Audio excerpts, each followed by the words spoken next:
बिस्मिल्लाहिर्रहमानिर्रहीम। महतरम सामीन व नाज़रीन, अस्सलामु अलैकुम वरहमतुल्लाहि वबरकातुहू। नाज़रीन, बनी इसराइल का एक हसीन व जमील नौजवान टोकरियाँ बनाकर फ़रोख्त किया करता था। एक बार वो टोकरियाँ लिए शाही महल के करीब से गुज़रा। बादशाह की मलिका की जब उस पर नज़र पड़ी तो वो उस पर आशिक हो गई।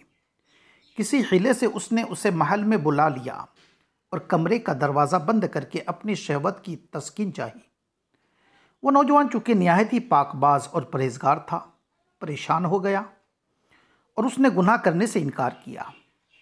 मलिका ने उसको लालच दिया कि मैं तुझे मालामाल करके टोकरियां बेचने से बेनियाज कर दूंगी, मेरी बात मान जा।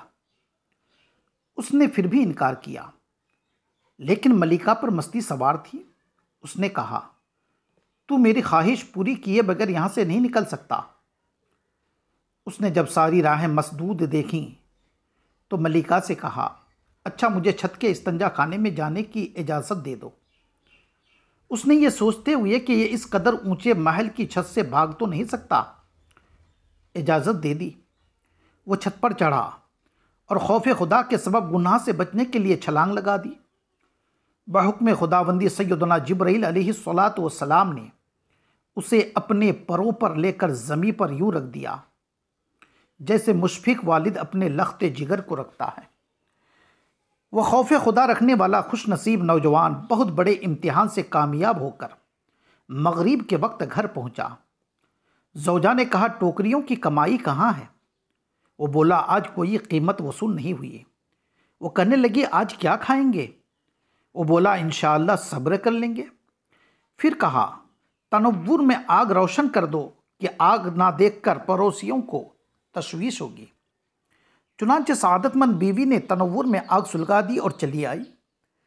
इतने में पड़ोसन आग लेने के लिए तनव्वुर पर आई और वहीं से पुकार कर कहा, ऐ फुलानी, तू बेफिक्र बैठी हुई है और यहाँ तनव्वुर में रोटियाँ पककर तैयार हो गई हैं, जल्दी निकाल ले वरना जल जाएंगी। वो उठी और देखा तो वाकई तनव्वुर रोटियों से भरा हुआ था।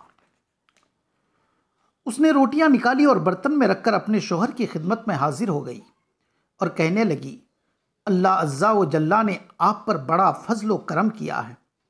आपने आज करामत दिखाई है। आप अल्लाह अज़्ज़ा व जल्ला से दुआ फरमाएं कि हमारी बकिया ज़िंदगी खुशहाल गुजरे। उस नेक बंदे ने कहा, ऐ अल्लाह की बंदी, सब्र कर, लालच मत कर। बीवी दुआ के लिए मौसिर रही। चुनांचे मजबूर होकर उसने आधी रात को उठकर नवाफिल के बाद दुआ मांगनी शुरू की। या अल्लाह अज़्ज़ा व जल, मेरी बीवी ने मुझसे सवाल किया है कि हमारी बकिया उम्र खुशहाल गुजरे।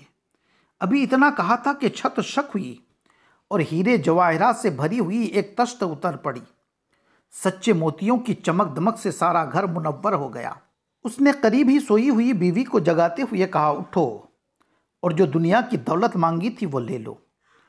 उसने बेदार होकर बताया कि अभी अभी मैंने ख्वाब में देखा कि सुर्ख याकूत और सब्ज़ ज़बरजद से जड़ी हुई सोने की कुर्सियाँ बिछी हुई हैं, मगर उनमें सुराख हैं। मैंने पूछा, ये किसके लिए हैं? बताया गया, ये तेरे शोहर के लिए हैं। मैंने पूछा, ये सुराख कैसे हैं? आवाज़ आई, ये तेरी जल्दबाजी के सबब हैं। ख्वाब बताने के बाद बीवी ने कहा, मेरे सरताज, मुझे माफ़ कर दीजिए। मेरी जल्दबाजी की मुझे इस ख्वाब से नसीहत मिल गई है। अब मुझे दुनिया की दौलत और आसाइश नहीं, आखिरत की नेमतें और आसाइशें दरकार हैं। मेहरबानी फरमा कर दुआ करें, ये हीरे और जवाहरात वापस चले जाएं। चुनांचे उसने फिर दुआ की और तश्त लौट गई और छत वापस मिल गई। नाज़रीन, ये वीडियो आपको कैसी लगी हमें ज़रूर कमेंट करके बताएं और हमारे चैनल को ज़रूर सब्सक्राइब करें। फिर मिलते हैं किसी ऐसे ही वीडियो के साथ। तब तक के लिए अल्लाह हाफिज़। अस्सलामु अलैकुम व रहमतुल्लाहि व बरकातुहू।